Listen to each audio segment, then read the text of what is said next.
Hey y'all, welcome back to For the Fans Entertainment, where tonight we have some special coverage leading into the Survivor 41 finale. We have decided each of us is going to pick one of the final 5 contestants, and we are going to kind of present their case of how we think they have a path to winning the $1 million, what it's going to take for them to secure the bag. And so we will be randomly going through. We've each picked one person. Nobody will duplicate. And we'll leave out one person that we will talk about at the end together. All right. So, first up, Kevin. Who did you pick? Why did you pick them? And how are they going to win $1 million? So, I am happy to go first. I have chosen the winner of this game, which is DeShawn. DeShawn, I believe, will be winning this game, and I will tell you how and why. Okay, let's hear it. So, starting off the game, DeShawn was on the Luvu tribe. Luvu tribe consisted of DeShawn, Danny, Heather, Erika, Nasir, and Sydney, right? Sydney, one of my faves. One of Robbie's unfavorite ones. Sydney. And he started off on that tribe. So from the beginning of the game, DeShawn and Danny were tasked with doing the water and putting the water in the thing. And from the very beginning, he had his head in the game. He tells Danny there might be something hidden around here. They start looking for it a little bit after they get the water going. Obviously, as you guys know, Nasir kind of caught them and immediately runs and tells the ladies what's going on, tries to get a foursome there. The reason that's important to how DeShawn, to me, wins the game is because immediately when he gets to camp, Sydney comes and tells on Nasir, telling on them, because she already felt like from the first meetings that she could trust DeShawn and Danny. She wanted at least to build something with those two. So with DeShawn being willing to do the water challenge to begin with Danny, he was seen as one of the more physical ones. And he was able to gain the trust of Sydney from the beginning of the game. Interjection here. Okay, so let me ask a question. Do you think that DeShawn's relationship is DeShawn and Sydney's relationship is what made Sydney tell them? Or was it Danny's relationship with Sydney? Well, from that moment, it was both. It had to be both from that moment. They've just hit the beach. They haven't built anything yet. There's nothing developed at that point. They've all just arrived on the beach. Mm-hmm. So it was a mixture of her wanting to work with them and her not wanting to work with Nasir because she felt like he was a snitch, right? Because there's nothing more. They don't know anything about each other at that point because it's still the beginning of the game. Mm-hmm. So you take that and you couple it with how they all with the marooning when they all were jumping off, and how DeShawn was definitely helping get that going. Now, mind you, they were clipped in, they never unclipped, so they didn't make it first. That was a slight oversight. They should have. They should have. They were ready to go. Yeah. They dominated it, just never unclipped and tried to drag the boat with them. And I don't think the movie tribe does not win. Yeah. They don't win that first, challenge off the boat, and they have to, then compete the brawn versus sweat versus savvy or whatever it is. And so, yeah, they have to do the sweat Travis, the sweat challenge. Yeah. So they have to do that, and they do that. They get it done. They get the job done, and that helps from the very first episode. It helps bond him to Danny because he volunteers to do the sweat challenge, and so that helps with that from the jump, right? They finally get that challenge done. They move on to the immunity challenge. They do well there. They win. Luvu wins a lot. Let's be real. Luvu wins a lot. They don't. I know Frank likes to say that they didn't play to begin the game, but they were winning challenges from the jump, so they didn't have to do that. Danny and DeShawn are able to make a strong bond, which, as you guys know, goes throughout the rest of the game. So in order to win, you have to have 5 votes? almost the rest of the game. I mean, until he gets eliminated, Correct. right? Even on his deathbed. Sorry. There's I'll let you go, so you'll let me go. no. Even on his deathbed. Well, I'm going to interject on all of y'all. So. Yeah. But even on his deathbed, right? He is still working with his guy, right? He tells him, "Hey, man, give him hell," because he thinks he's gone. Like he blows up his game, doesn't tell Danny's secret, and does it because that's his boy right there. But he creates a bond that's I think it's going to be everlasting. It's one of those long-term survivor bonds, right? So from the very beginning, he's able to get that. You need 5 votes to win. Right? Yeah. DeShawn, you're right. DeShawn needs 5 votes. Yeah. Who doesn't need 5 votes? How many votes do you? Yeah, we'll get there. They need 5 votes, but yeah. Go ahead. So I'm counting the people. I think you need 5 votes to win. So Danny's 1 vote for him locked in there. I think Nasir is another vote for him locked in there because as the game goes on, they originally want to get rid of Nasir because Sydney wants to get rid of Nasir early on. Later on, though, in the game, he no longer wants to get rid of Nasir. He is actually working with Nasir. He lets him in on the plan to try to clip Erika. He lets Nasir into the plan. They help save Nasir when they get to the mat. Nasir is a vote for Danny. For DeShawn, in my opinion. So that's 2 votes right there. So do you think that Nasir votes for DeShawn no matter who he's up against?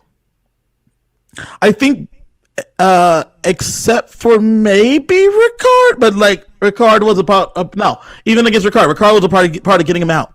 And if DeShawn's up there, sorry, go ahead. Sorry. Oh, go ahead. What's your question? Did you pick an ideal final 3? I think we all. What would DeShawn's ideal final 3 be with him? Like what would be? Xander and Heather. Okay. Xander and Heather, that's the move to win, right? You want to sit next to Xander and Heather. You don't want to sit next to Erika. You don't want to sit next to Ricard. Ricard probably beats everybody if he's there, right? And Frank's going to get into that, I'm sure. So here's a little surprise. Frank is obviously doing Ricard. Shocker. Oh, who would have guessed it? People would pay a lot of money to see that, by the way. You doing Ricard? He might be into it. I mean, he's into it. I don't know if you're into it. I don't know. It depends he might not on be into how many figures we're talking. I don't know if he's into you. We got 2 votes for DeShawn at this point. Okay, so Sydney's on the jury, so we can't count a Sydney vote. But earlier in the game, DeShawn and Evie go and make a connection that he uses to throw some shade on their game. But I think Evie is a player, so I think she respects the move. So I think Evie is a vote for DeShawn in this final 3 over Xander or Heather. Okay? Because when they go to Shipwell Island, they have a conversation. Evie divulged all of Xander's secrets. Divulged all of Heather's secrets. Told everything that Heather had, that Xander had going on over there at Yasa, or were they at Yeah. Yasa. So everything going on at Yasa. So that's a vote. That's 3 votes right there. If DeShawn is sitting next to Xander and Heather, I'm pretty sure, even though they have a wealth of differences, Shan also votes for DeShawn. That is 4 votes right there. If you get Shan's vote, you get Liana's vote. We have our newest winner of Survivor, DeShawn. I forgot his last name. So what specifically, okay, he's in Final Tribal. Let's say he doesn't make it there with Heather and Erika. Let's say he makes it with, or whoever, you said Heather and Xander. Let's say he makes it there with Ricard. And whoever. I feel like if Ricard's there together, it's going to be hard to beat either one of them. So what is he going to say to get a win over Ricard? What is he gonna say? That's a tough. Kevin, give a final tribal right So now. the hard part, if I'm DeShawn in a situation like this, normally if I'm DeShawn, I speak to how I've controlled the game up to this point. If I'm not sitting next to Ricard, if I'm sitting next to Ricard, everything flips at the Shan vote. He thought that the Shan vote they were doing together, but in reality, the Shan vote was just Ricard duping him, and so his game falls apart at the Shan vote, unfortunately. And so he could talk about how he controlled the vote with the Tiffany vote and the Evie vote, but after that, he no longer can claim to that if Ricard's sitting next to him, which is why I said it's a Ricard's game to lose, because if Ricard's sitting there, I think Ricard gets Shan's vote, I think Ricard gets Evie's vote, Tiffany's vote, and Xander's vote, and Heather or Erika, whichever one's not sitting there with them, right? I think those are the votes for Ricard to win the game if DeShawn's there. DeShawn doesn't get DeShawn still gets Danny's vote and probably gets Liana's vote at that point, and probably Nasir's because Ricard was a part of Nasir's demise, and his boys weren't there to help save him, right? Because of the split tribal nature of it. So I don't think Nasir is voting for Ricard unless there's no. I don't think Nasir's going to vote for Ricard, actually, based on how that goes, because he doesn't see all of the moves. He hears about them when they get to Ponderosa, but he's not there. So I think Nasir is a vote for DeShawn, and is not a vote for Ricard if I'm looking at it. That's fair too, because I don't think Nasir has necessarily seen how much they wanted to get him out early on, right? Right. Like you said, he doesn't know that yet. All he knows is they tried to pull him in. They were giving him information. They wanted to work with him to throw a challenge, all that stuff. Yeah, you're right. There's a connection. And that was, and there's a connection there. And then even once he doesn't know that they tried to get Shan to throw him out. Yeah, Shan tells him when she gets to Ponderosa, but you could take that part of the game into account. But if you were to ask you, if I'm, first off, Danny goes to the jury, so Nasir could ask Danny about it, and Danny could already have smoothed that over and said, "Look, man, you're killing in the challenges. What you want us to do? We loved you, but you were killing in the challenges." And then that's kind of enough for Nasir. I'm sure Danny's such a nice and likable guy. There's no way he's going to be like, "We thought you were annoying. We wanted you gone." He's never going to say something like that, right? So I'm sure it's already smoothed over by the time we get to the final tribal where DeShawn's giving the speech at that point. So I think one of the things that DeShawn definitely has going for him is you obviously want that person on the jury that's your cheerleader, and obviously Ricard is going to have that with Shan, and now DeShawn just got his cheerleader at Ponderosa. And is Danny able to basically still keep playing the game and use his, relationship capital to, really sell DeShawn's game to everybody? I think at Ponderosa, Danny's a lot more concerned with the menu. If you guys watched his Ponderosa episode, it was hilarious. But yeah, I think Shan will definitely be more invested Stump for in the Ricard. game. Yeah, I think Shan stumps for Ricard. I think Shan stumps for Ricard, but I think Danny does go stump for DeShawn. Go ahead, Robbie. I was gonna say it's tricky though too, because it's nice to have an ally out there, which is great. In Ponderosa, they can help, let people know what you're up to. But then again, depending on what they let out, depends how strategic the people are that are at Ponderosa too, right? They might let stuff out that you don't want to come out yet. You might want to have those aha moments in your final tribal speech. You might want to have people not know that you were working against them or that was your move. You want to be able to pin that on somebody, and not knowing what people are spilling. Now here's the thing too. Do they talk about that before the tribal? Listen, man, if one of us goes, don't talk about this at Ponderosa, or I wonder how much jury management they do where they're literally doing Ponderosa management ahead of time. If you go there, tell them that was my move, or lie about this, or hey, that is something you need to do. Does the you game definitely strategize? Yeah, right. Especially if you know it's coming to an end for you or for one of you, and you know one of you is going to go. You definitely, you're out there for at least 24 hours. If it was the next day, so there's only so much to talk about that you haven't talked about in 20 days. My mind's version of how the game went is they got to spend a good hour and a half talking about Danny playing for the Cowboys, because DeShawn got to ask him every question he ever had about a football player, and Danny got to answer it because they're able to talk about something, because especially for the two of them, they've been with each other every day for these 25 days. However many days they've been with each other every single day on just about every single challenge, every reward. They have done nothing but looked at each other. They have talked about everything. They talked about their families, everything.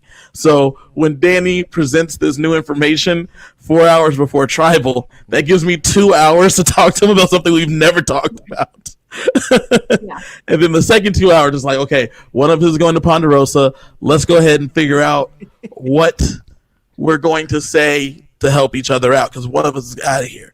Erika, Xander, and Ricard and Heather are all voting together. So we have to plan something so that we have something to say for each other. If you want to give somebody or have any type of person in Ponderosa that would feel comfortable being like, listen, man, I'm out of the game, I'm not talking about it.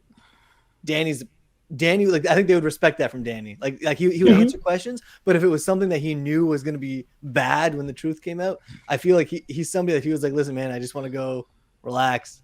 Like, cause he wasn't really intense, socially in the game like that. So I feel like people might respect that, where he could probably just back off. Like, I just want to chill. Let me relax. Let me eat. Yeah. I don't see him being the type of person that either tries to steal moves like, oh, that was both of us, because I've seen it happen in the online community where people end up on jury, and you think that when you're working with somebody, if one of us makes it to the end, you claim all the moves we did together. But sometimes when you get on the jury, Shan could be the type that's like, I made this move, making Ricard's pre-merge stuff look a little weaker. So Danny is the type that I don't think would ever do. He would give everything to DeShawn, I think. Yeah. Not to get into Ricard right now, but how important is... I'm trying so hard not to. but how important is Ricard's pre-merge shit, right? It's irrelevant.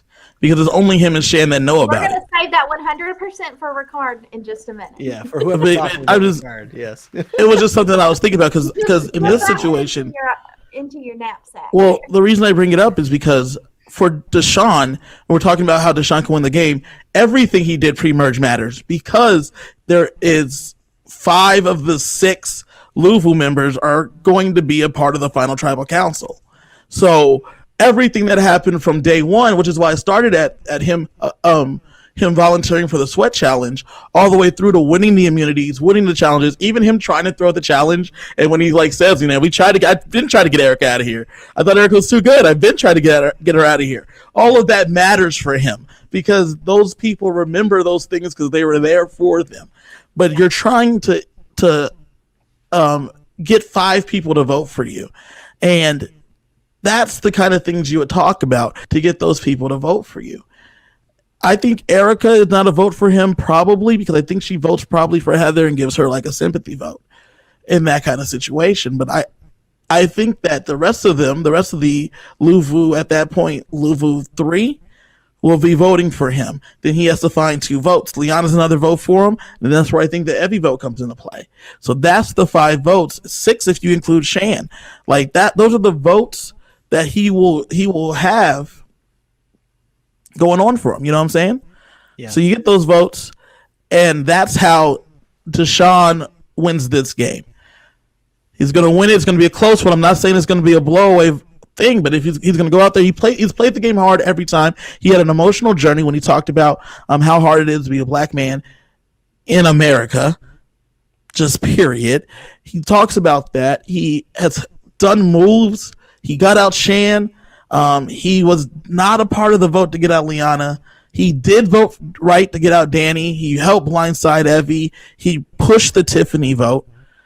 These are all of these things are things that he did to put him in the position where he's at now. This is why DeShawn is the next winner of Survivor. Do you rest your case?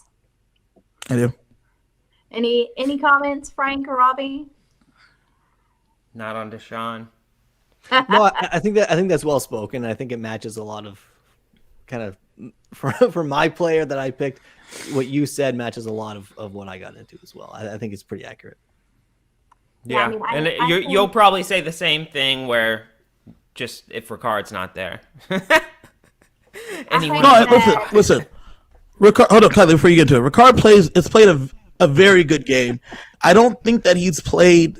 I think Shanna actually played the best game until she went home, right? I think Shan and because we like Robbie has mentioned before, every episode has been the Shan show of the show and of our podcast. So Shan was doing a lot of the moves, but because Ricard is gone, because Shan is gone, Ricard can lay claim to a lot of those post tribe moves, well, post merge moves that she's done. And since he was the main component of getting Shan out, she can lay claim to those moves that happen, right? So I think Ricard has the best chance of getting there, but unfortunately for Ricard, everyone is aware that Ricard has the best chance of getting there, which makes him target number one. So, I mean, I think that if DeShawn is there in the right combination, he does have a really great shot of winning.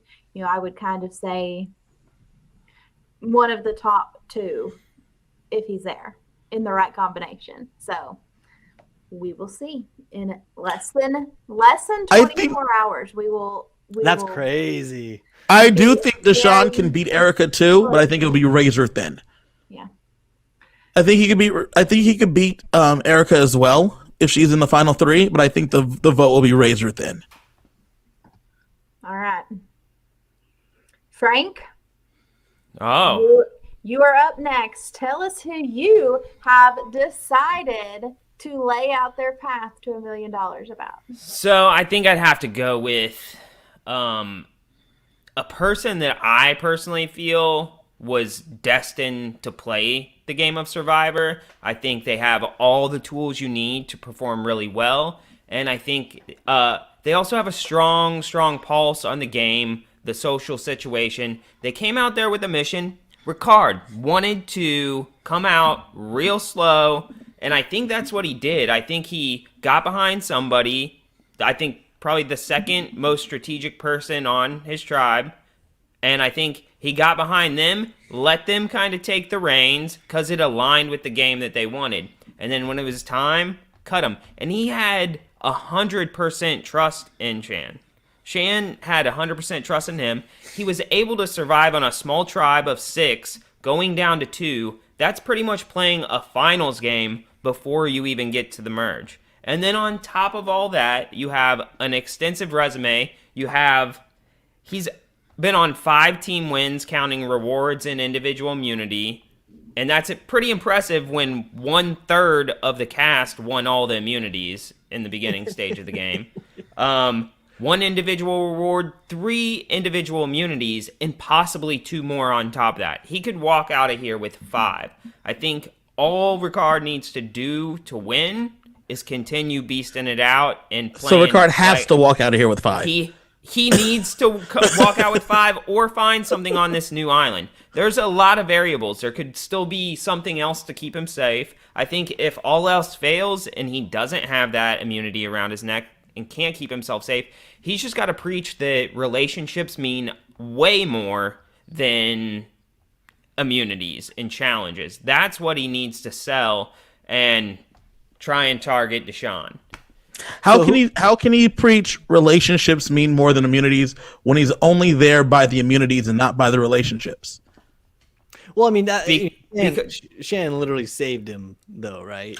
I mean, since Shan's been gone, though, like this. Although to be fair, he won the immunity there anyway. But that's what I'm saying. He needs to talk. He needs to. I retract that. You guys are agreeing with me. He would be selling himself short to these people, trying to convince them that he didn't have the relationships that other people had. That the only thing he's doing is winning. That's what he would need to sell to people to get their target off of him and winning all the immunities, and more fearful of, oh, DeShawn's going to beat me in the end because he's got more votes. Yeah, Frank. I think but none of them would buy it. I think one of the things that could. I think if anybody can sell it, it's him. Everything that you just said leads into my biggest fear if Ricard makes it to the end. For him, I mean, I would love to see Ricard win the season, but my biggest fear is that, he's shown a tendency in some conversations to talk down to people.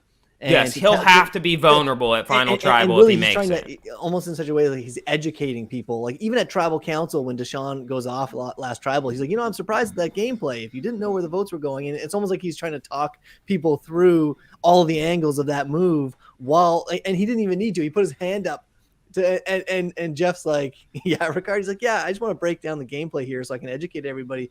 And there's sometimes when you do that over and over for 25 days or however long, 26 by the time he's done, that might rub a couple people on the jury the wrong way, where it's like, listen, man, we're all super fans. We know it. A bad move's a bad move, missed time, whatever. But, you're not king shit here. And even if he is, though, here's the thing. Even if he is, I'm afraid that Ricard might try to say that so much. And if he goes there and tries to say all the moves Shan did, I talked her into.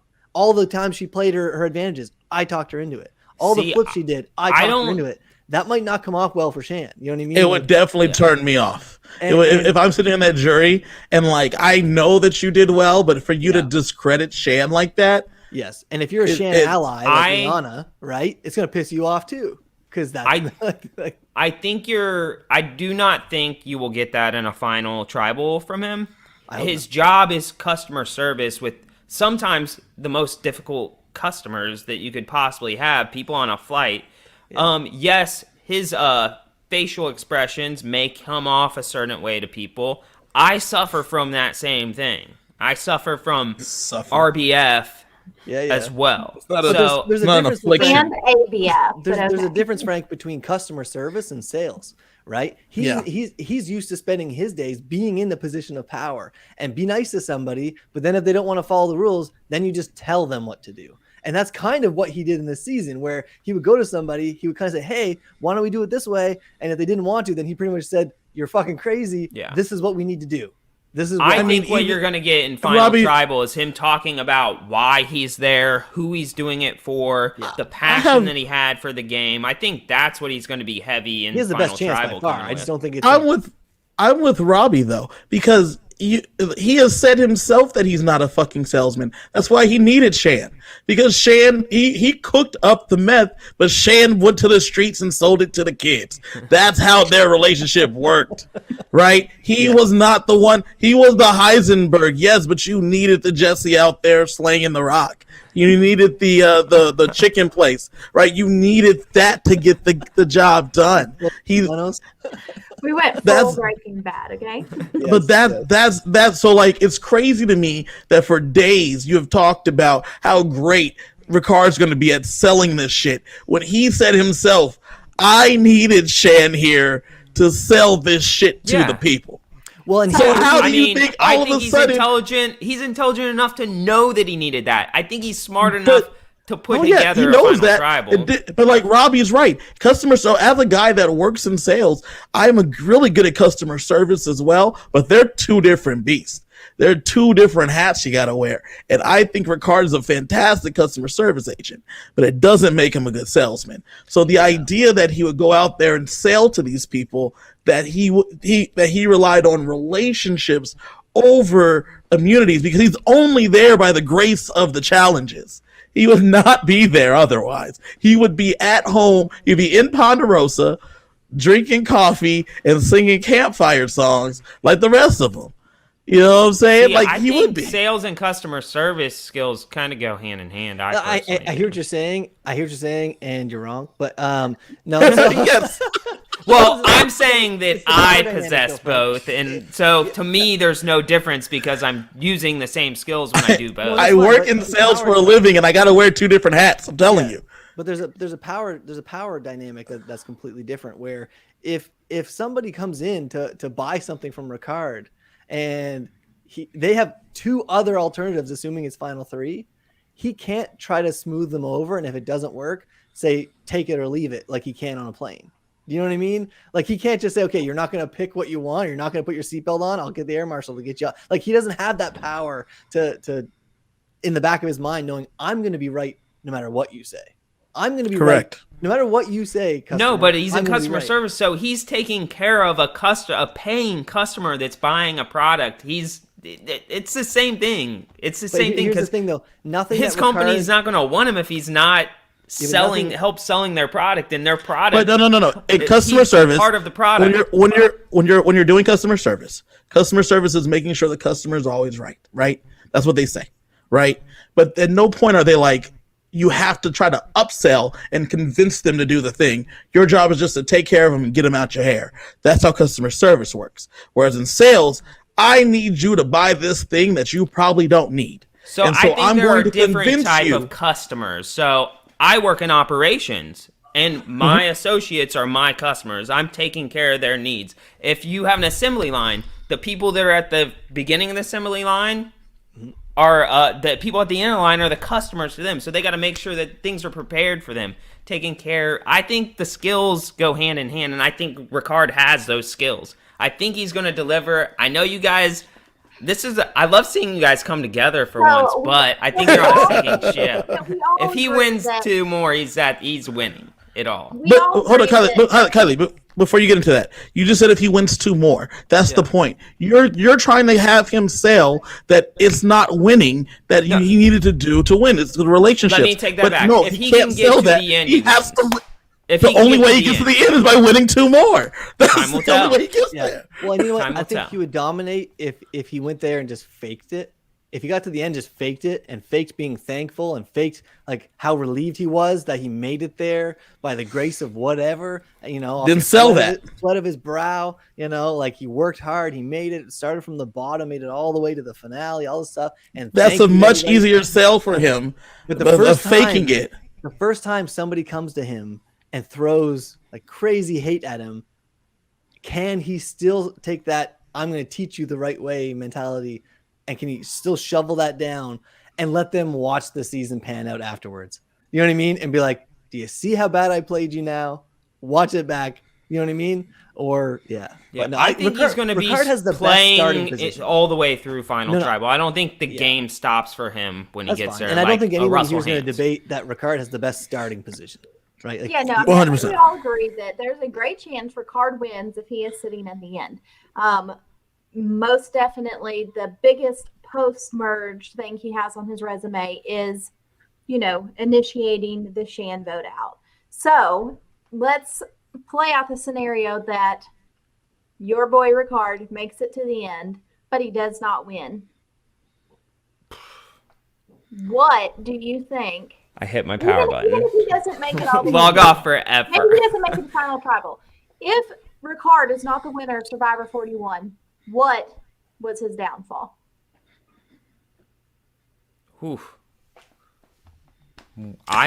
He didn't win those final 2 immunities. I think the downfall would be if he doesn't win it. If he doesn't make it to the end, he didn't wait long enough to cut Shan. He should have waited maybe a week, a vote or 2 later. Yes, I agree. That's what I really wanted to hear you say. Is that? Yeah, that's what I was concerned with when that move happened. Is that too soon? Vote a vote or 2 early. But I also think he stopped a big power from happening. I think he might have. I think he might have.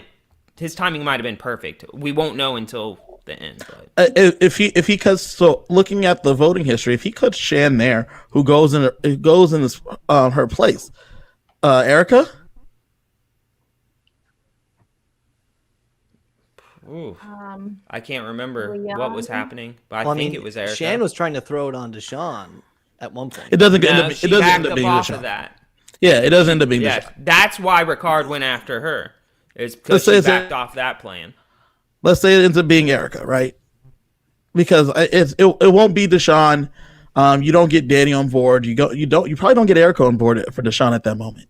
Right, because DeShawn's not pushing Erika. Erika, as you saw in the last episode, she kind of wanted to still work with DeShawn. So she's not on board, neither is Heather. They're not on board to get rid of DeShawn at that point, right? So I guess you do it without her and you go after Erika. That's the only one I could think of. Or Heather. Who do you guys think goes there? Heather's not going. Or do they go down? Right. And why can't no. be thrown out hey, here I want to why none of these Xander's not getting thrown out at all here, okay? Maybe it's Xander. So Xander. So say Xander. So Xander. Get out. Doesn't see it coming, vote Xander, right? Yeah. Then at that point, I think Shan, Liana, Danny, and DeShawn have the numbers. But do they have the cohesiveness? Because the answer is no. I don't think. But they have the numbers. I don't think there's any scenario where they could run it. We can take the dynamic between DeShawn and Shan and say they can put aside their thing for the cause because that wasn't going to happen. It was no, but Ricard. But if Erika's gone, Ricard does not have the numbers going down the stretch. I think he has to take out Shan there because he doesn't have the numbers later. Because he'll have the numbers to take out Shan, but he won't have the numbers to run the game.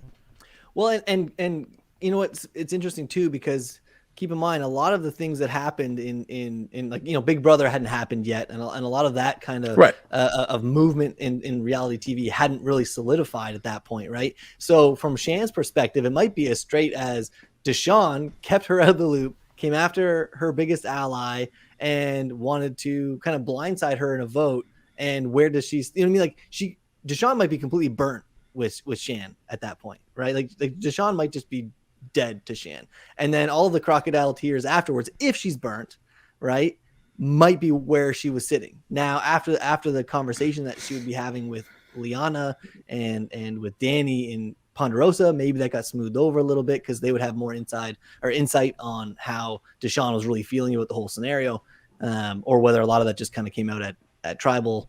You know what I mean?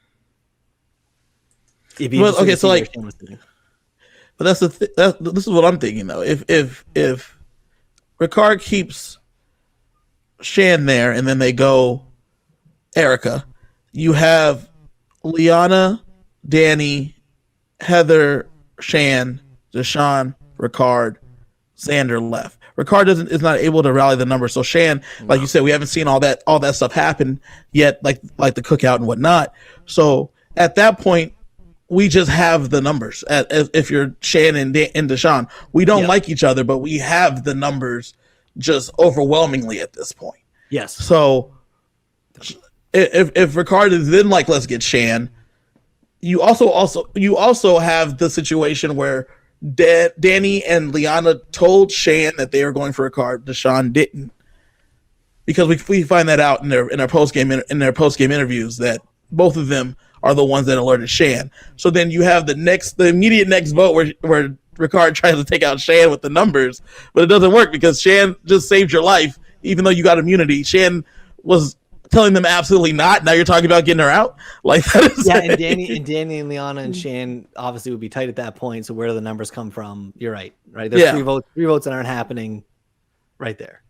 Yeah. So I don't know if it was too early because I don't think there's another chance to do it. I don't think there's another shot that Ricard has to take out. If you don't go after Shan there, I think the move for him not going after her would have been DeShawn. And then that would have caught, and then let the blowback from Danny and Shan have that happen too. Because there was a lot of trust broken in that whole situation where information got leaked from Liana to Shan to Ricard. There was a lot of trust broken down there. So if Shan would have been on board and they would have went after DeShawn, you let that happen, you let the blow up happen, you fall back into the background, let Shan be the target then, and then once she let someone else take her out. Don't put What are the numbers to vote out DeShawn? What are the numbers to take out DeShawn? I have to go back and do it on my fingers. Yeah, we're getting into the weeds a little bit here, I think. No. The reason we're not is because at that vote, because we mentioned how that vote is the pivotal point. Frank is saying that they take out DeShawn instead of Shan. I don't think the numbers are there to take out DeShawn. Yeah, I think a big thing that we're missing here. Why wouldn't they? We're talking about the timing of getting rid of Shan or DeShawn, and we flip the coin or whatever. But I think what's more important is at this point in time, Ricard doesn't have a tight alliance with anybody else. Do you know what I mean? Mm-hmm. Like if Shan was to lose Ricard, she has Liana. And if Liana was to lose Shan, she still has DeShawn and Danny. Right? The boys. She has the boys, everybody else pretty much has it's connected in that group that we're talking about. Whereas Ricard says, okay, I've got one ride or die this whole time. I've used her to be my social connection. She is my conduit to the information from everybody else. And I'm going to axe that. And then the next day you're like, well, shit. Now what do you do? So I don't think it's necessarily the timing on getting Shan out. I think it's the timing on not bridging that gap. Having made other connections first. Yeah. But I think he realized where he was positioned in the game and that there were enough people that were previously on the minority to come together. And I think he was very aware of that. That's one thing he's done really well is have a pulse on the way the game's moving Ricard's and where extremely power's strategic about how the game should be played, where the numbers should go, and why people should do the right quote unquote thing. But I just don't feel like there's that connection with these people. It's more or less like, if you're smart, you do this. If you don't do it, then you're an idiot. And that's not what he's saying. But that's kind of how it, no, he says that. Yeah. He said that to DeShawn. He says, yes, but that's how he talks when he's talking about strategy. I don't think he talks like that when he's talking about normal things that don't pertain to a certain skill set that he has. I think he knows the strategy really well. So when you know something, when you're talking basketball on a court, if you really know basketball, you are going to be laying out the way we need to be doing things if you have that natural leadership ability that I think he has. I don't think he has the natural leadership ability. I think he does. I would follow him. I would not. I think I don't want him. He's the type of person that I want to play with. Ricard someone Jr. that I can trust with strategy. Like, when you have to do all the strategy, that sucks. Because then you are going to be the number one target. Well, I'll touch on that in a second when I get to my person, because I would disagree. Okay. Well, Frank, do you have anything else to add about Ricard? No, I just want to say to all of his haters, suck it, because you've been hating him since day one, and look at him now. Listen, there's a difference between hating a guy, which I don't. Yeah. I think he's clearly one of the best. There were a lot. No, not you guys. I'm talking about the legit people that were like messaging him, threatening his life, but like you can shit like that. You can be the you best. guys. No matter who it is. Yeah. But you can be the best, and you can still have faults. Like you know? Do you know what I mean? Like, you can be the best and still have faults. That's all. Everyone has opportunities. 100% agree. Yeah, agreed. No, and I don't think you guys are haters. I'm talking about the real haters that complain about everything. Tell us how you really feel, Frank. I hate toxic We're the fans, doubters. so. They're the haters. All right. Let's keep it rolling.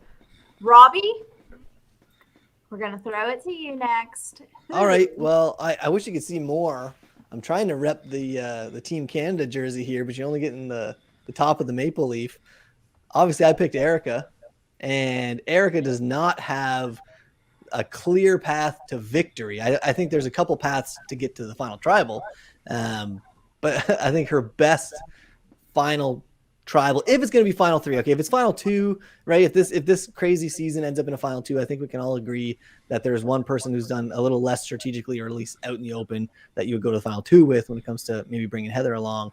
But if it was final 3, then I would have to say that a Heather and DeShawn final 3 with Erika would be her best chance. And let me give you the reasons why before we start disagreeing that DeShawn would be the best. But I mean, to give Kevin credit, he did say that he doesn't want Erika there at the end. So I think that there's not a lot DeShawn has done that Erika hasn't also done, to the point where, yes, they started on the Luvu tribe. They all won the same challenges, whatnot. But not only that, even the challenges that they won on the puzzle was often, if not every time, Erika and DeShawn. So I mean, there's a lot of that. If she can bring that visceral moment into it, or if DeShawn does, about how good that felt and how empowering that was for their tribe to get that confidence from day one, then that's a pro for both her and DeShawn. The difference was, I think, that picking a ride or die in Heather, now not early, this doesn't happen until Heather does poorly in a challenge, but after that episode, you really see Erika comforting Heather, and they really start bonding a lot closer at that point. If I had to pick between, in this season, a partner who's going to be a huge target and somebody who I know is going to be a number all the way to the end, I think the proof's in the pudding, where you've got one duo that's made it further than every other duo. And she has an ally now down in the final numbers that is there, and no one's trying to get rid of Heather, right? So Erika knows that she's got an ally in that. But the difference between her game and DeShawn's game is, there's an individual immunity that Erika won. Not only did Erika win the individual immunity, but she needed it. This was the immunity that, if you want to, I guess, go down some other folks, Xander, I think, has only won 1. Am I wrong on that? Has Xander won 2 or 1 individual? I think it's just 1. I think it's the same one that Erika won, actually. They won as a one guy, one girl, one, or one man, one woman. And, one from each tribe. Maybe just coincidentally as a man and a woman. But literally during the challenge, Erika was up there and they were cheering for Nasir. Right, openly in front of Erika. Openly. Jen was saying, "Come on, Nasir, you can do it. You can do it." No, they were cheering for Nasir over Xander. No, it was over Erika. It was over. It was over Erika. Yeah. Listen, we can split hairs here. Regardless, they weren't saying, come on. No, Erika, it's not splitting hairs. They were cheering for someone over Erika because immediately after, just like, you can stay up. Oh, okay, you're done. Yeah. No. Yeah, because once Erika won, she just dropped. She's like, no, you guys don't get the advantage or the food I or thought whatever it it came was. down to Nasir and Xander, because then when they get off, No, it was on the other side. They're like, it was on the other side. It was DeShawn and Xander, I think, were the last two on the other. That's what on the other half. There you go. Sorry. And Go on. But no, they were You're literally cheering against Erika. So she needed it at that point, right? Which is something that DeShawn hasn't done. He didn't pull through other than grabbing the lucky box, I suppose. Which, if you want to talk about getting lucky on picking a box, you can say getting lucky with the hourglass is very similar, where you pretty much get screwed, but then you get lucky that what you get screwed with works out and you become immune. But even give Erika credit, because at that point she had her whole tribe left in the game, but she still had the foresight and the awareness to know she had to use it, right? And then after that, she evolved. Her game evolved. Hey, listen, you can laugh about it, but how many people did we see go home with idols in their pocket? Listen, we've been different. I laugh. No. I laugh at different. the fact that you It's said. not different. I laugh at the fact that you said she had the foresight to say either you're safe or not safe, and she had the foresight to take safety. What I'm saying is, she started on tribe. Her entire tribe was there, and she said, "You know what? I have a better chance with my social game to evolve and work with everybody who started on every other tribe but mine. I'm going to put my entire tribe on the block today. I'm going to put my entire game on the line because I trust my social game." Where have we seen DeShawn take a risk like that? All he's done is latch on as strong as he could to Danny and hope that that duo could make it through. Whereas Erika's evolved. She literally reached out. She was in the numbers with every single vote. I don't know how many people can say that this season, where she voted the proper person out. Even in the split votes, she was one of the people who voted the right way to cause the tie and then switched to get the proper person out. Erika was in the know the entire time.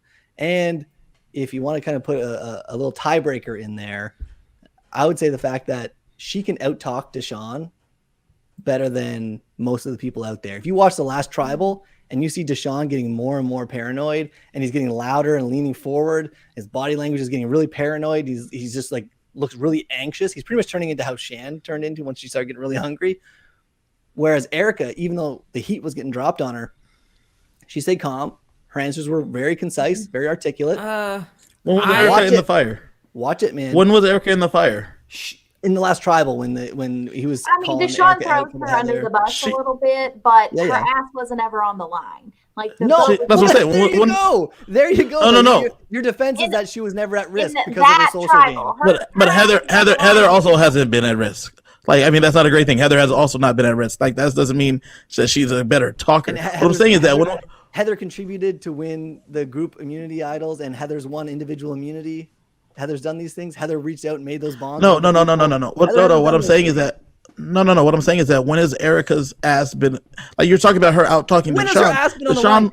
Your guy that you picked literally tried to throw challenges to get her out and couldn't succeed at throwing a challenge twice. Because Louisville was just too fucking dominant. What do you want? No, you know what it is? It's as simple as this. It's as simple as this. When your guy DeShawn needed to get one person to work with him, Nasir, all he had to do was use his immaculate social game to get one guy to work with him in Nasir. He couldn't do it. Erika, they didn't even ask him. Was that because of a lack of social game, or was that because of the just? Do you think if that was Ricard and Shan, that Ricard couldn't have got Shan to throw it? No. Okay, Shan and Nasir are not the same person. Shan has different principles. They have different principles. Exactly. Like, they have different principles. I think Shan is a much better and more strategic player than Nasir. No, they have different principles. No. They have different principles. I agree they do. He didn't want to lose Erika, but because he didn't want to lose the Flint. Okay, so and that's fine. So then why go to Nasir? How good is your game if you can't throw a challenge twice in a row? Literally, you can't throw it. And then he volunteered to sit out of the next challenge, so he had zero power over it. This is what I'm saying. So like, you can't say DeShawn had influence in any way more than Erika did, because he even tried to. And couldn't. No. So what I'm saying is that you said that she out-talked DeShawn. Oh, but DeShawn. No, she does. Watch the tribe. When? It is a joke. I don't hear confidence behind her voice at all when she talks, and that's my biggest fear for her. You need to go back and watch the last tribal council. She's the most confident speaker. I get what you're saying when you're talking specifically about the last tribal, because DeShawn, he was dropping the bombs because he was fearful that he was going home. Because Erika was never going home there. Erika, in that tribal and why is that though? This is what I'm saying. Robbie. Because Ricard swooped up all the losers and took them with him. Robbie, in that tribal council, Erika wasn't going home. There was after the Shan vote, Ricard took all his loser lemmings and has led them to trying to lead them to the promised land. So his loser lemmings in Erika, Xander, and Heather, and have brought them along with him. That's all it is. So she feels safety in numbers. No, it's been Erika's idea to split votes the way that they went, based on the edit. Now, listen, it might be outside of the edit that Ricard has come up with the idea of who to split votes between and when and why, right? Like the Shan and Liana votes and things like that are going on that you see in the edit, that it's Erika coming up to people and saying, listen, the best thing we should do is split the votes. Here's how we should do it. These are moments that Erika is leading the conversation. And what I'm getting at, I'm not saying Erika can beat Ricard in the final unless Ricard, burns his ship on arrival and then has no way of retreating in any conversations that he starts. But what I'm saying is if Erika gets there beside DeShawn, there's nothing that DeShawn has done more than Erika has done. But there are things that Erika has done that DeShawn couldn't do. When I don't completely disagree with you. I only disagree with your point of Erika being able to outtalk DeShawn. Yeah, that's my only disagreement. That's where we're all coming at you for. And it's just a tribal council setting where nobody's getting voted out, and you're just relaying your game and being able to connect with people. I think DeShawn has that in oodles over passion, conviction. I think you couldn't be more wrong. And I hope we see it. And I hope we see it. And sorry, I want to throw one more thing out there, please. Yeah, the last thing I want to say is we can't forget that Erika only needs 4 votes. Okay. Erika only needs 4 votes. Why? Because if it's a tie, who do you think Heather's voting for? That's a big advantage, right? And we can shrug it off if we want. But if it comes to a tie vote and Heather has to be the tiebreaker, who do you think Heather's going to vote for, Erika or anybody else? And now a lot of this comes down to how well Heather or Erika can patch whatever just happened after the last tribal council, where she kind of gets outed for being open to get rid of Heather.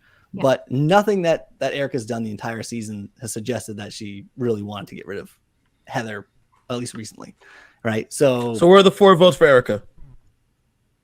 That's a good conversation to have. I mean, I think I've got Danny. You give them to me. Yeah, I've got Danny and Nasir voting for DeShawn. I don't think that's up for debate.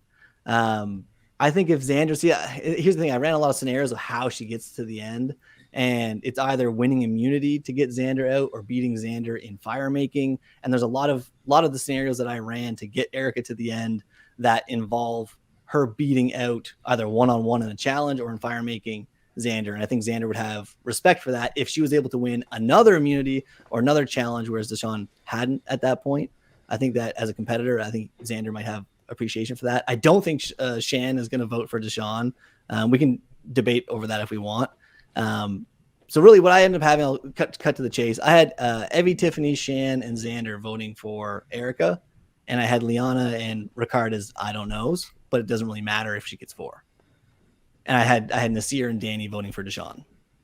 But like I said, there's a million things that we can split. So you have Evie, Tiffany, Xander, and Shan voting for Erika. Tiffany, I could put in the middle. But like I said, I rewatched. So give me those votes. Give me those votes. Give me those votes. That's what it was.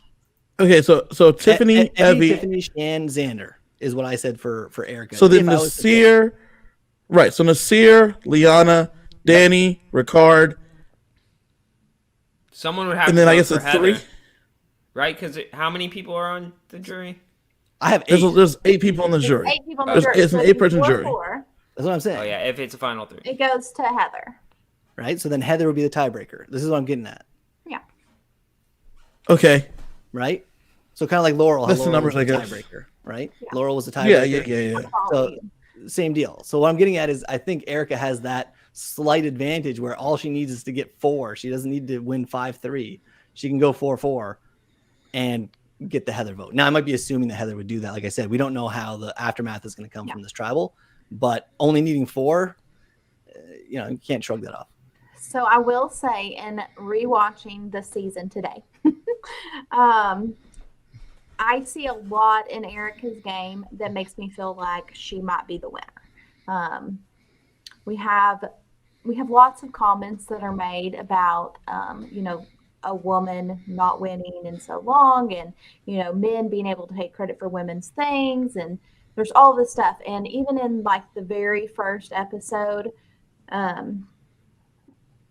Erika talks about like this being her destiny. And I was like, oh, like there was a lot there, like in the completely reading into the edit, where I was like, I don't know, I just kind of feel like I can see Erika winning the game. There's 2 clips of DeShawn in this season. One where he says right to Erika when they're making fire at the camp and he's not able to do it. And he says, listen, if you want to beat somebody in fire making at the end, take me. And he's talking just to Erika. It's only them 2 there. Yeah. And then there's another one after that on episode 4 or 5 where DeShawn gives a confessional and says, listen, we got to get rid of Erika because she's going to play a slow game, get all the way to the end, and then take me out at the end. Yeah. Those confessionals are in there. You know what I mean? Yeah. Like that's. No, I feel like there's some crumbs dropped that make me feel like we can see an Erika win. I think that she has a long road to go in the last. But using Edgic, you're speaking about using Edgic. Sure, and in retrospective of like watching it on a binge. So like I feel like after watching the episodes back today, I really think my opinion of Erika has gone up a little bit. If Erika is the winner, I don't like how Survivor has edited her. I think they've really undersold her, especially when we haven't had a woman winner since Sarah Lucina. And the first Canadian ever. Yeah. And so, I think that they didn't do the best job showcasing her. If she's Robbie the winner. wants that title himself. I would love to have that title, but listen, I'd like to see Erika win it too. I mean, it is what it is. So I can see a path for Erika. I just think she's got some work to do. I think Will there be a parade in Canada if she wins, Robbie? No. But I think what we're kind of dancing on a lot of times too here is how much power Shan has in Ponderosa right now. Because I don't know how tight Shan and Liana, their votes are going to be, but if that's still a duo, like if they're still working together somehow in Ponderosa, which that's not how it should work in my opinion. I don't think people should have alliances in Ponderosa, but I mean, if you're that bonded to somebody, then obviously a lot of your opinions might be similar with how the game played out. But if Shan's bitter and won't vote for Ricard she would vote for Ricard likely, but won't vote for Ricard or won't vote for DeShawn, then you know what I mean? Like so much rides on Shan's bitterness, and I'm really curious. Liana's still voting for DeShawn. Angry creature would be bad to have on a jury. Liana, even if Shan's mad, Liana's still voting for DeShawn. I have Liana voting for DeShawn, and I have Ricard voting for DeShawn. Yeah, on mine as well. Yeah. I have it 4-4, and I have Heather being the split. But yeah. All right. Do y'all have anything else to add or take away? I think Erika's played a good game. Like I think there's only 3 people that can win out of the 5, and I think those are the 3. We have covered them. Sorry to spoil you could talk about whoever the fuck you want, Kylie. They're not going to win this game. Even on a rewatch, I'm sure you saw how they're not going to win this game. Either one. Are you rude? I mean, are you done rude? Are you rude? I am not done. I am not rude either. I'm just telling the truth. I think Erika has a chance to win this game. I think Erika has a chance to win this game. I think Ricard has a very good chance to win this game. I think DeShawn has a very good chance to win this game.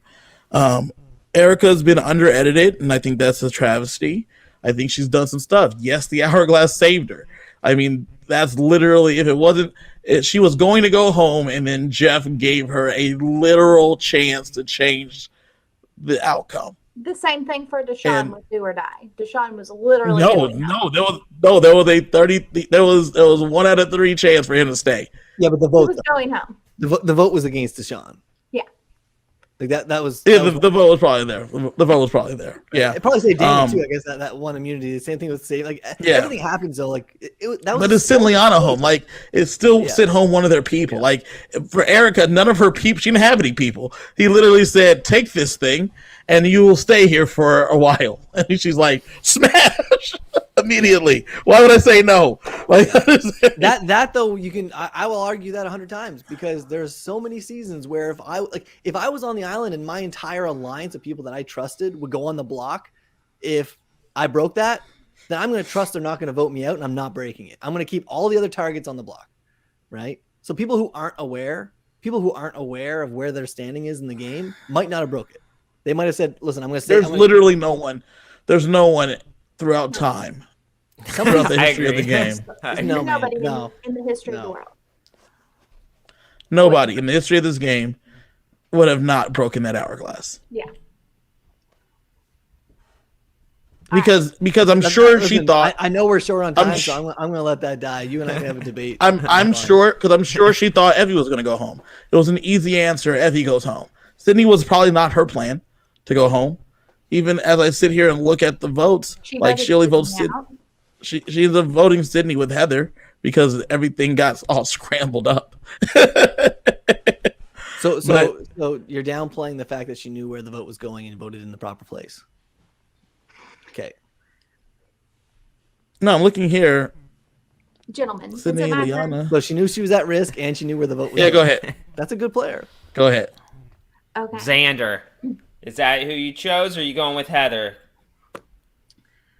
Ladies and gentlemen of the jury, I would like to present the case for my winner of Survivor 41,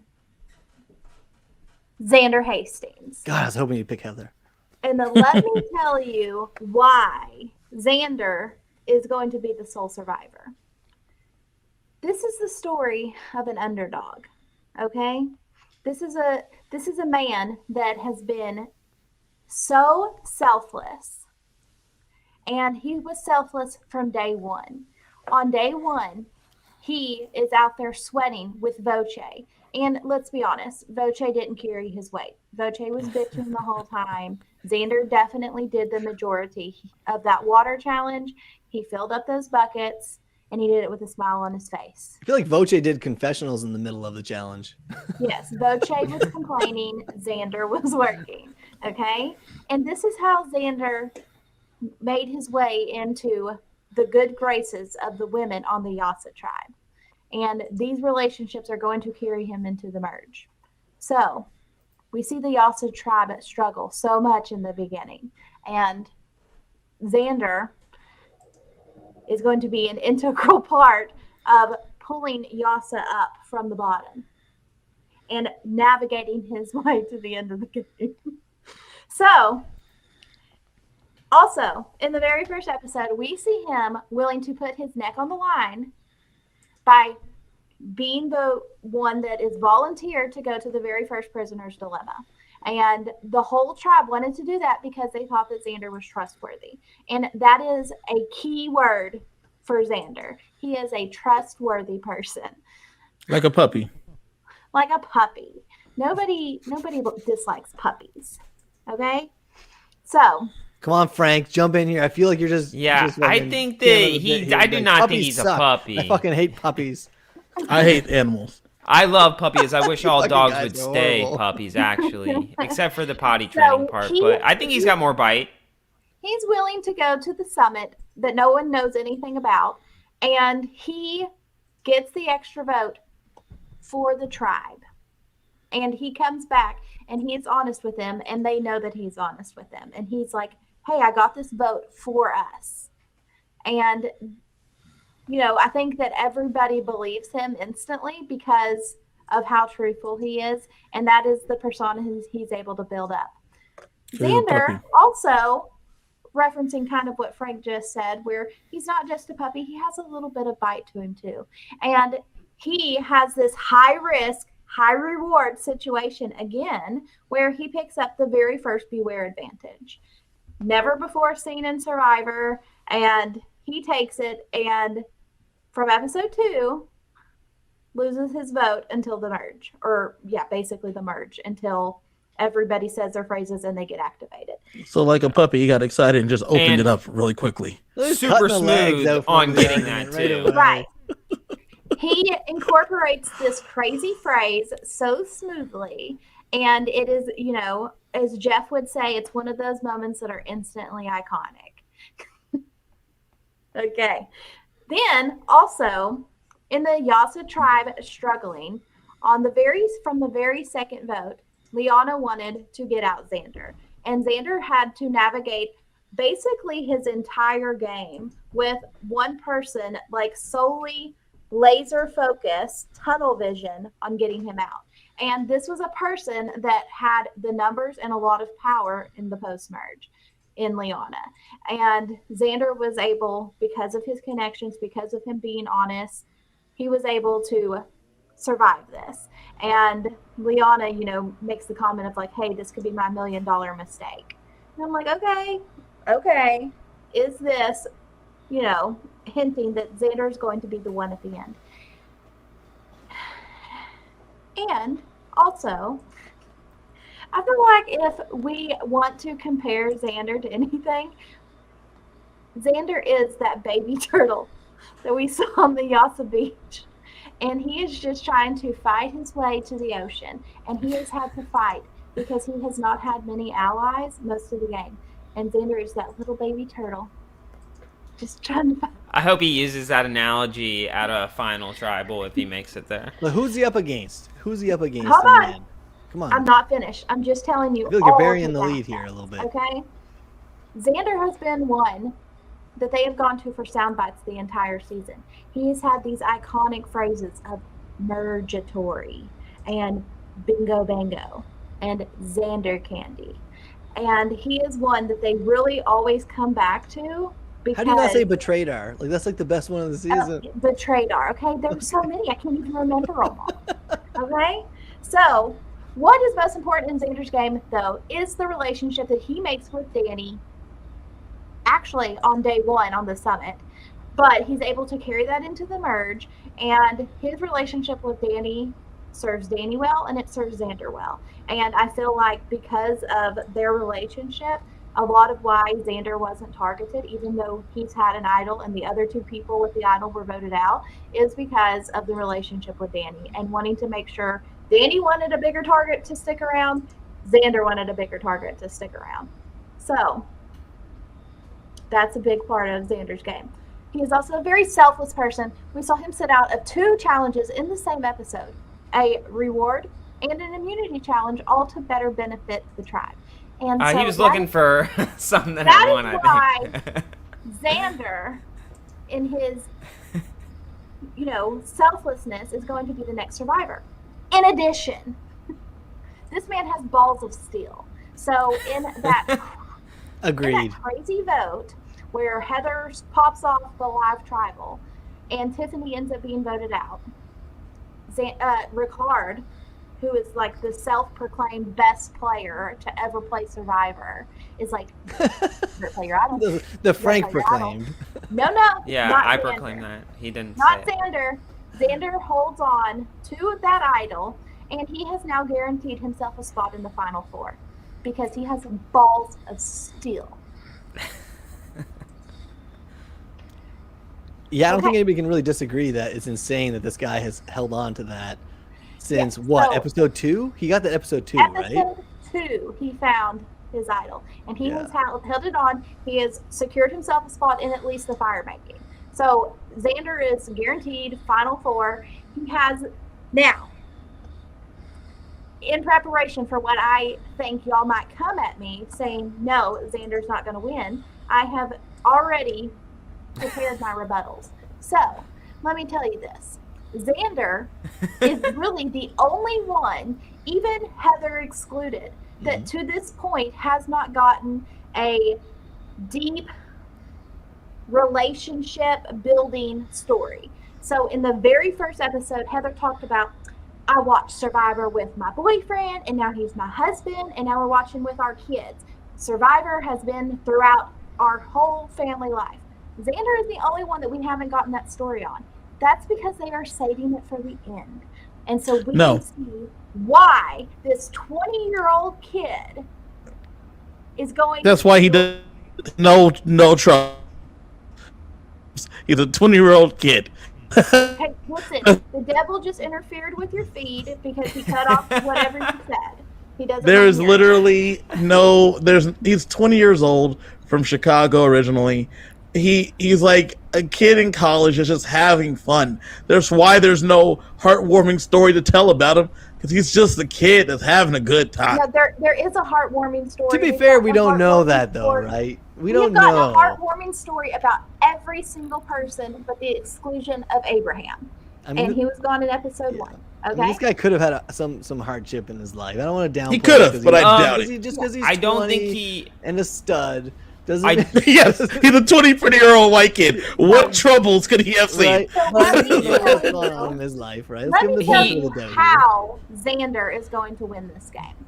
So he is going to win immunity. Sorry, Ricard, at Final 5. And he is going to be able to secure Ricard. No. This is how it's going to happen, okay? He's going to win immunity at Final 5. He is going to play his idol on Ricard. Ricard, you think you're running this shit? No, sir. I'm going to keep you around. Then Xander is going to win the final immunity challenge. He is going to take his necklace off and place it around Heather's neck. And then he is going to say, let's go, Ricard. Mano y mano. I will take you down. And Xander is going to beat Ricard in fire. And he is going to sit at the end with Erika and Heather, who have played the same game. And he is going to take home the $1 million. Then come up and realize it was all. And I've completely skipped over Xander's biggest move of the season, and that is countering Liana's lame-ass attempt to steal his idol. Okay? Oh, yeah, but that was just pure misreading and social ineptness on somebody else. That is because Xander's amazing. Okay. Listen, I love Liana's game, but that was just a stupid move. So who does Xander need to sit next to in the final 3? Xander will be sitting next to Heather and Erika. Okay. Where are his 5 votes? He is going to have impressed the jury so much that he is going to get Ricard's and DeShawn's, because he basically is the one that took them both out. He is going to get Shan, he is going to get Danny, he is going to get Evie, and he is going to get Tiffany, and he is going to win. So he's going to get Evie and Tiffany's vote. 0. So he's going to get Evie and Tiffany's vote after he did not use the idol to save Evie when she pleaded with him to, and he did nothing to help Tiffany. So he's going to vote. So, but he's going to use his idol to save them. It's not. He didn't use his idol to save them. They're going to give him a vote. It's not Xander's fault that the people were not able to pull off a flushing of his idol to save. Sorry, Tiffany. That these people. The night Tiffany went home, it wasn't to flush his idol. She said, "Play it on me to save me," and he decided not to. Same thing happened with Evie.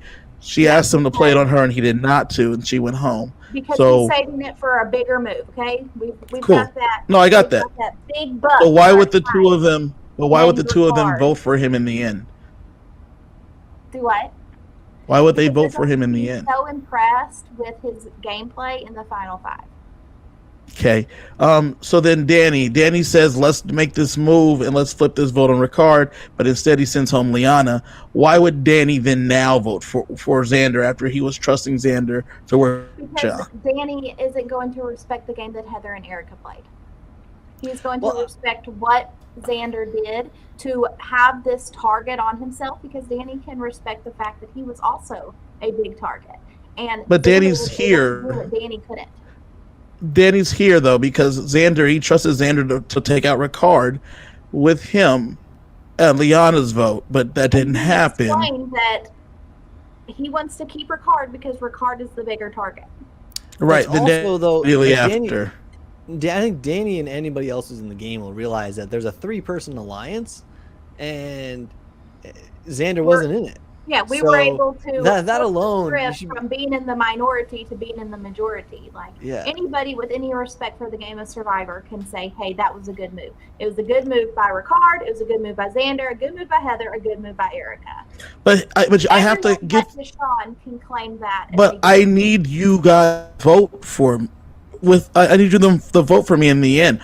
Those moves may have been a good move for you. That's great. But how did that help me in the time? Like, I was thinking about my game still, and you did nothing. You've done nothing for me, so why should I do anything for you? What did Erika do for you? What did Heather do for you? I didn't trust them. If I'm Danny, I didn't trust them to do anything for me. I trusted you. You're the one I trusted, Xander. Like... And you know what, Danny? That was honestly the hardest part of this entire season for me, was having to look you in the eye, man to man, tell you that I had your back. I was voting with you to keep Liana safe, knowing that the only chance I had in hell to win $1 million was to make sure you guys didn't have a trio going into the numbers the following day. And if there was any other way of getting it done, I would have done it. But I hope you can respect my gameplay and fucking answer, Robbie. I hope he had you out there telling him what to say, because that was it. If there was one person who could be as empathetic as the most empathetic person ever on the show, like, have you heard Xander talking to anybody? Like the guy. It seems like bullshit though. Like he sounds like he's. Even like watching back the episodes today, when we get that split where he set out and he had this wonderful strategy of like, hey, I don't want to be on the reward. I want to be in the losing tribe because these are the people that are desperate and are trying to make connections. And he has Liana and Shan there on the beach with him, who so actively wanted him out of the game. And, they're both crying because they're hungry and they're miserable. And Xander, in the goodness of his heart, is reaching out to them like on a human level. And that's why Shan's going to give him his vote. I think in the end, though, if Xander just owns it and is like, listen, man, I wanted that tribe to lose. I wanted to make those social bonds, and I wanted to sit on the sit-o bench and look for an advantage because, I remember who's it, Michaela was sitting there, and there's a secret advantage on the same bench, like the same floating platform bench and stuff. Like, but hers literally said secret advantage. Yeah, Xander's was like the same color as the wood and like put in a special compartment. I mean, he looked hard. He just didn't look hard enough. Erika would have found it. He shouldn't have switched. Tomato. He was still able to use the social capital that he gained, even if he didn't gain the reward. I don't see 5 votes for him. In the scenario that I just played out, like going into the final, does Xander have the votes to win? No. Does Xander have to play an amazing final 5, final 4? Yes. If he can beat Ricard and Fire. That I laid out, where he single-handedly basically takes out Ricard and takes out DeShawn. So if he underwoods it. Yeah, I excluded that from any analysis because I'm like, listen, if any one of these people goes underwood Ricard doesn't need to do it, right? But if anybody but Ricard does that, well, it's not, then Heather gets my vote if she underwoods it. Man, like that's not. If Heather wins immunity, underwooding it, but also the fact that he is going to play his idol to save Ricard. Well, and something else that I wanted to throw here too is I wonder now, because of the twists that we see and a lot of the weird things that might come up, you're kind of throwing like performance specifics out there. And I could see somebody like Erika pulling Heather aside and mastering, teaching Heather just to double their numbers, because the odds are like you or I are going to be going against either DeShawn or Ricard or Xander in fire making, and you and I will take each other to the end. Let me teach you how to make, and maybe Heather's just a wicked fire maker already, right? But I mean, practicing with that, I wish we didn't get the behind the scenes or whatever, the sneak peek photos that we got where it shows, I think, Heather sitting with Ricard trying to make fire. Well, they also are going to be on a new island with no fire. Right? So. Oh, wait, what? What? She was sitting with Ricard and Xander because DeShawn or Erika has been voted out, and Xander has already saved Ricard with his eye. Production's not going to show you photos post vote. Okay. Those clearly people are taking a shit and doing a confessional. No, so says you. I think the fire picture that you got was them getting to the new island and having to build a new fire. Yeah. And so the others are probably building a shelter. So says you. So Kylie, I'm glad you've convinced yourself. I don't think you've convinced any of us. Well, I found a single photo. I found a single photo with only Erika in frame. So clearly, Erika is a sole survivor because everybody else is not in frame. Everybody else is gone. And Erika's final challenge is to survive the night alone on the island, and she wins the money. All right, so we're going to get into talking about Heather in a minute because we're not going to completely shit on her. She has managed to find her way into the finale. So we're going to talk about Heather in a minute. But first, let's go through a few comments. Okay. Bob has laid out his path for someone to win. This is what happens. Xander wins the next immunity. He plays the idol for Erika or Heather. They vote out Ricard. Then DeShawn wins final immunity and sends Xander and Erika to make fire. Xander wins fire making, but DeShawn wins sole survivor 4-3 to 1. Boom! Okay? DeShawn's a winner. Thank you, Bob. So I had that exact same scenario, except for Erika beats Xander in fire making, and it's Heather, DeShawn, Erika in the end. That's perfect. I like that, Bob. Except for you're wrong about who wins fire making because Erika's gonna be a beast at fire making. Okay. Dawn says, "Well, Kylie just convinced me." Hashtag Team Xander. Interesting who pulls the comments for the show. That's all I have to say. Yeah. You guys will have access after tonight. Bob also asks, Robbie, who do you think Xander would use the idol on? I think Xander would use the idol on whoever was going to get the other votes, just to show that he was a source of information. Like I think that's all it is. I think it doesn't matter who it is. If Heather's getting the votes, or if Erika's getting the votes, or DeShawn's getting the votes, I don't think it's going to matter. I think he's going to cast his one vote on Ricard, know it's enough, and use it because he's in the know, sort of like Erika is now too. But okay. Yeah. I don't think Xander does anything to like upset the apple cart. He's so happy to be in an alliance that's winning things. There's no way he wants to now, like though, right? Like he's going to use betray. I don't know. Like the guy's held it since day 2. Like you got to take credit for it and show everybody. Yeah. But everybody knows you have it. He's definitely playing it. But if he can play it, I guess. I don't know, man. I don't know. If I'm at Final 5 and I win immunity and I have a hidden immunity idol in my pocket, I'm so tempted to take memorabilia home with me. Like, I get it. Here's the thing. Let's say Ricard works his magic and somehow gets 3 votes on DeShawn. Right? I mean, I think Xander's path to victory is what I laid out. He has to make the big move of and that's what I'm saying. And then take. No, I don't think you should save it. I think that's foolish. Why would you save somebody just so you can vote? You can get them out next time and risk it. Like kill them because they're not respecting his game enough. They don't. They're not going to always. But like, I don't think he realizes they don't respect his game. We'll see. Okay. Fernando says they can say Xander never was a threat. That's why no one wanted him out. But his vote was a number they never had. So Xander can shame the jury for not managing their numbers when Evie, Tiff, and the Camp Out Alliance and Ricard wanted him out. And that is the truth right there. They stopped wanting him out a while ago. They stopped caring about him. The Alliance never could get their numbers in order, and that's not Xander's fault. Once they decided that they didn't care about his idol, that means they didn't care about Xander. Do you think there's something that we're missing in the edit? Maybe CBS is being polite. A lot. Maybe CBS is being polite where, like, you know, I don't know. Like there has to be something that happened or a conversation or an opinion where maybe Xander's a lot more like JD than we thought, where everybody was kind of looking at him like I get it. You're putting on a good show to be on TV, but we're not going to take it seriously. But the difference is JD got ousted because his tribe lost.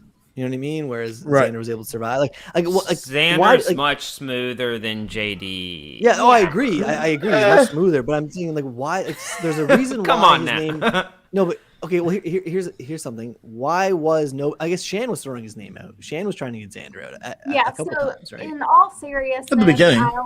I don't think Xander is going to win this game. Unless he does exactly what I just said. So, Xander, if you're listening, you better smash that damn hourglass, and Erika, you're way back. Yeah, just to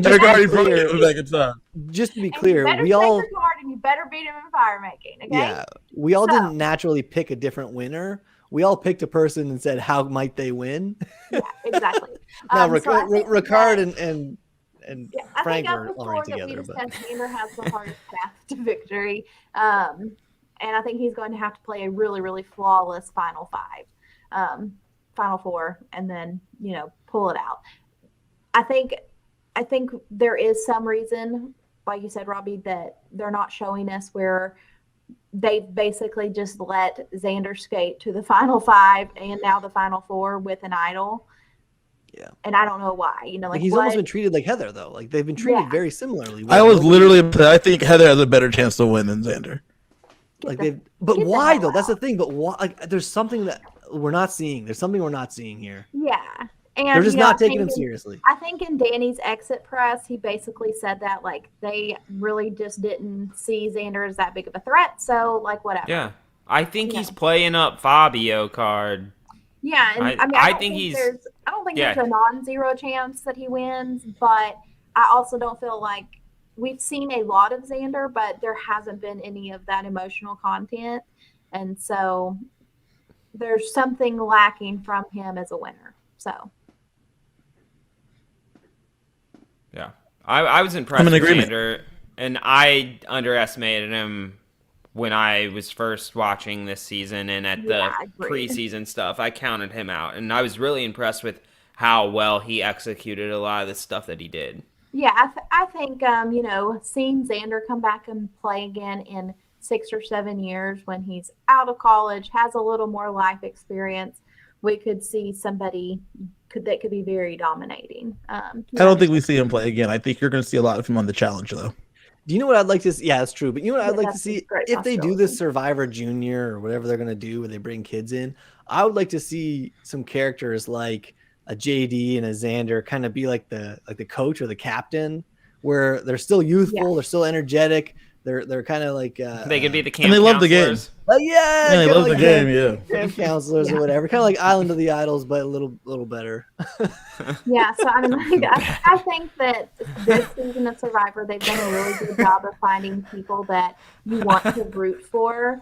And Xander is one of them. Was that not subtle enough, Frank? I just was like thinking, like, how terrible would it be to have a kids version of Island of the Idols? If there's a kids version, though, so inappropriate. It's gonna have team leaders, coaches, whatever, right? It's gonna stop, Frank. Like, it doesn't have to play out exactly like Island of the Idols. All right, so let's talk about Heather's game. Is there anything on God's green earth Heather can do to win this $1 million? So she would have to sit next to Erika and Xander, first and foremost.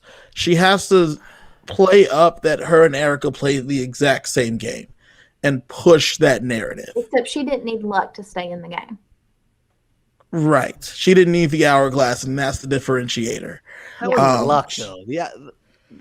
It was 1,000% luck, bro. You unluckily got the wrong rock. Then they got to choose who got to stay, and they're like, we want to see her. You can go ahead and go on with yourself. And then once she went on with herself, other people wouldn't. And she got the most bullshit advantage. Who else wouldn't?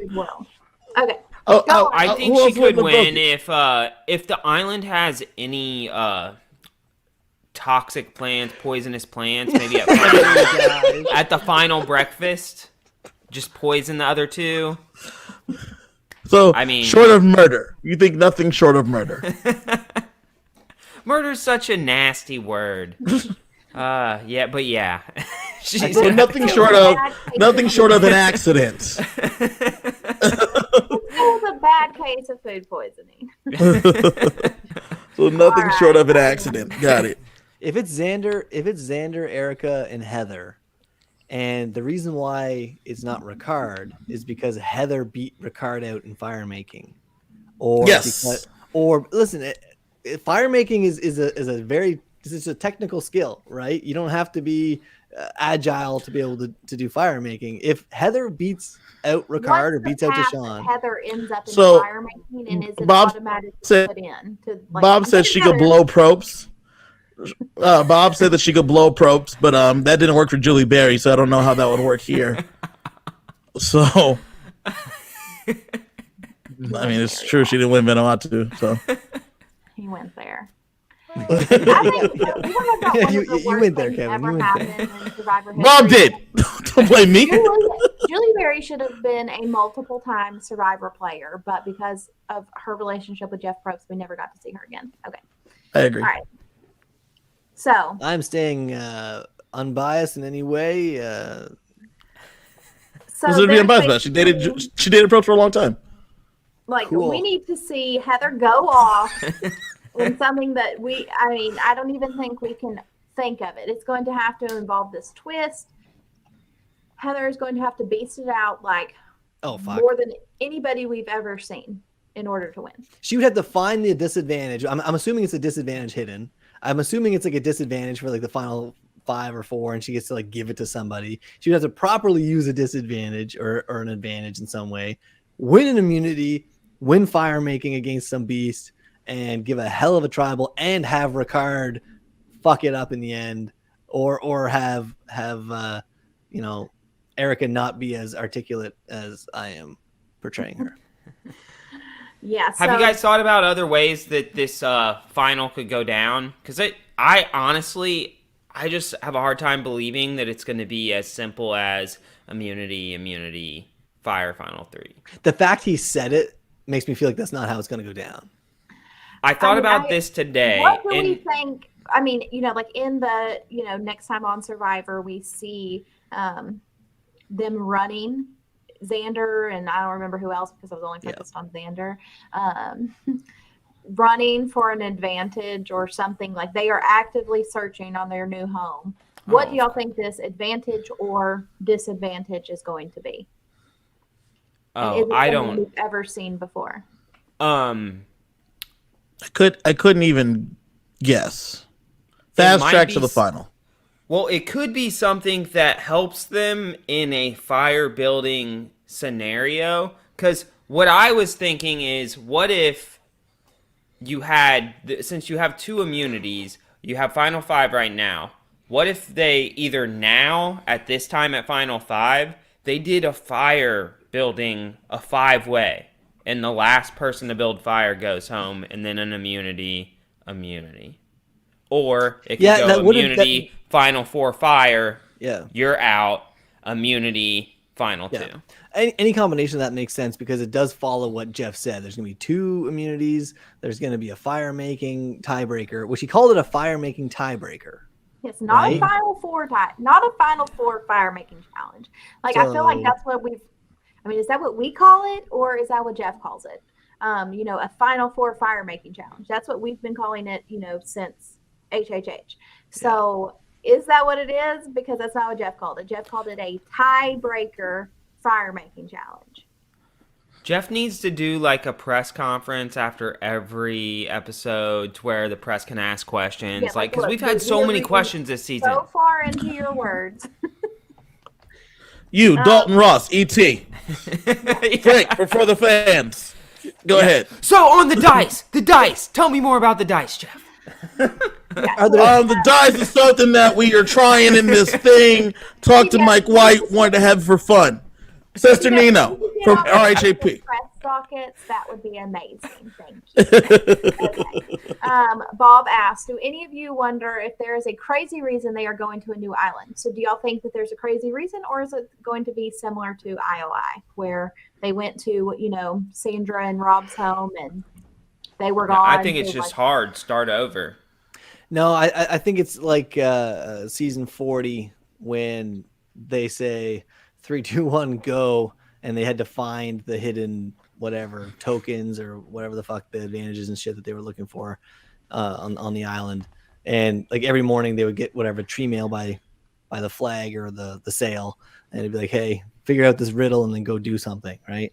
But the only way you can set up some crazy shit like that is just to have it on a new island. I don't think, I mean, sure, you could do it around their own camp, but it's much the amount of time harder they have to set that up. after they've lived there for 25 days, they're gonna notice, like, wait a minute. Yeah, somewhere they're unfamiliar, and then I feel like it really comes into the playing field too of who could possibly find it. And it's just good TV. Final 5, you're going to a new island. It might mean nothing, but fuck, it sounded good. I mean, what's the point of them changes for the challenge, right? They just do it to. Yes, I would enjoy this. Oh, sorry, I didn't know you were talking because you cut out there. It's the devil. I was saying like in the challenge, you know how like when they get to the final and then they like go to Prague or whatever, like they leave Iceland and go to Prague for like no race to run the final. I think it's just similar like that. Final 5 signifies the end game. We're coming to the end of this thing, but like I think Robbie said, we're gonna also make this harder. So yeah, if I'm in that situation, I'm excited because at Final 5 in a brand new camp with no one's been there, I would be going through trying to find all like the coconuts, all the food that I could find on the island, stashing it away. I'd be putting out fires at night. I would try to make their lives miserable. dude, Miserable. are you Russell Hands, bro? No, I mean, to a certain extent, yes. I think if there was one thing that Russell has right, and there's not a lot of things, it's that if you control how someone feels, you can control how they think. And I really do think that in that Final 5 situation, if you can weaken them without them knowing it, do it. Especially You throw socks in the fire too? I don't know about socks. only if you then Personal give them your belongings. own I don't socks. think I would destroy someone's personal belongings. No, but Robbie's right. As far as like Look, assets of the island, right?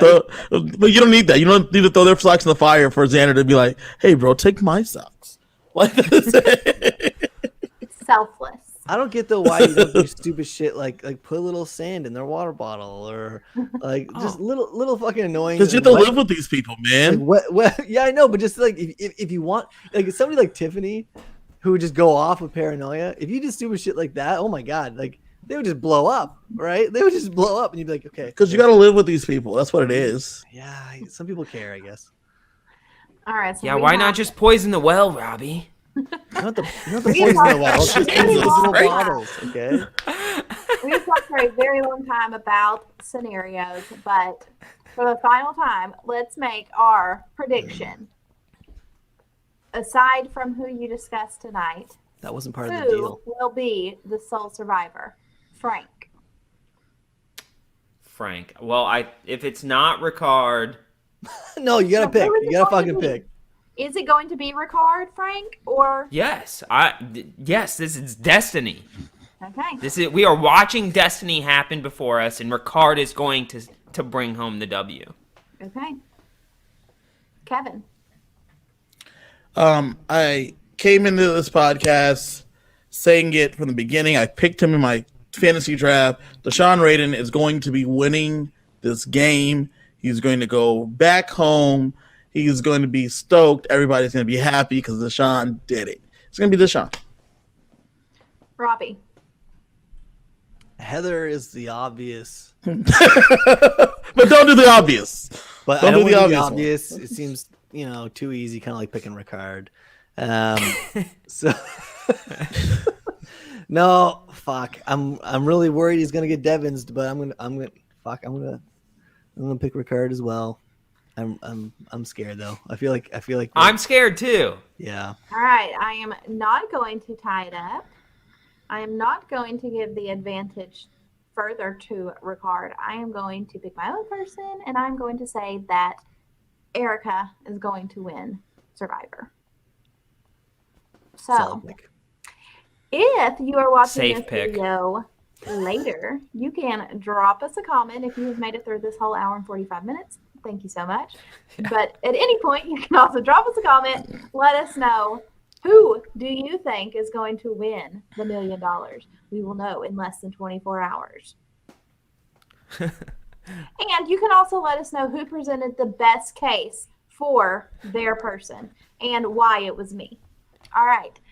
Frank, anything? Yes, no, let us know that one. Let us know who presented the best. I didn't know we were getting graded on it. I would have tried a lot. I would have wrote something out. Kevin Frank, you had the hardest one though, man, because he's so obvious, but it's all the downfalls that we just focus on. What should he not do? as long as he doesn't do these things. Now, the hardest part of talking about Ricard was that it was talking about him in front of you and Kevin, who just like to tear me down no matter what I say. I picked Ricard to win. I could be talking about baby Jesus, and he's not a god, though. Let me tell you why Jesus sucks. Let me tell you title of the episode. No. All right, Frank, anything to plug? So I believe Friday we're in the middle of messaging, but I believe Friday we will be doing the challenge final recap. Hopefully we will have Marlon Williams, finalist from the challenge, joining us, and hopefully DeLucas has a clear schedule. Then we'll have all four of us there to talk about an amazing season so far. And then the fans have spoken. We'll be here Thursday for our last episode of that, kind of wrap it all up, and our final recap for Survivor. When are we doing that? Thursday following or before?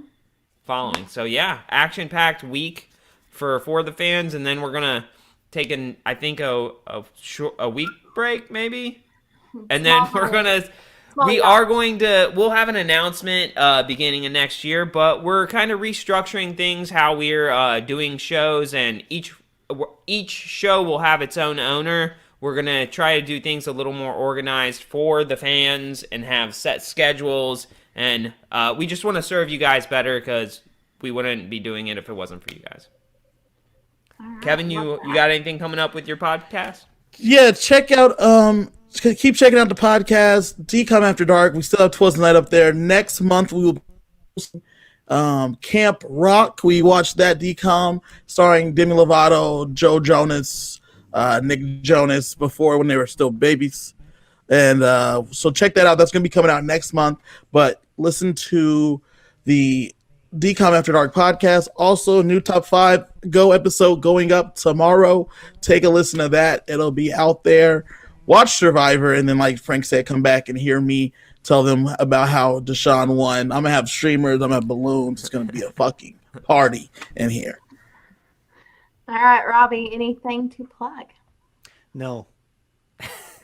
All right. Go Canada. I'm biting my tongue a little bit. There, like Frank said, there's a lot of exciting stuff coming in the new year, and he nailed it. We're going to get a much more detailed schedule and whatnot going forward, and I'm excited for it. I wish I could share a little bit more now, but I guess you'll have to stay tuned for that coming here pretty soon. Yeah, all right. So we will be back live Thursday at 8 p.m. Eastern, 7 Central, 5 Pacific. We'll be here live right here. Wow, that's impressive, Kevin. That was really impressive. But you will get a notification every time we go live if you hit the subscribe button. Click the little bell. Give us a thumbs up and let us know your thoughts on our episode tonight. All right, guys, we'll see you next time. Bye, y'all.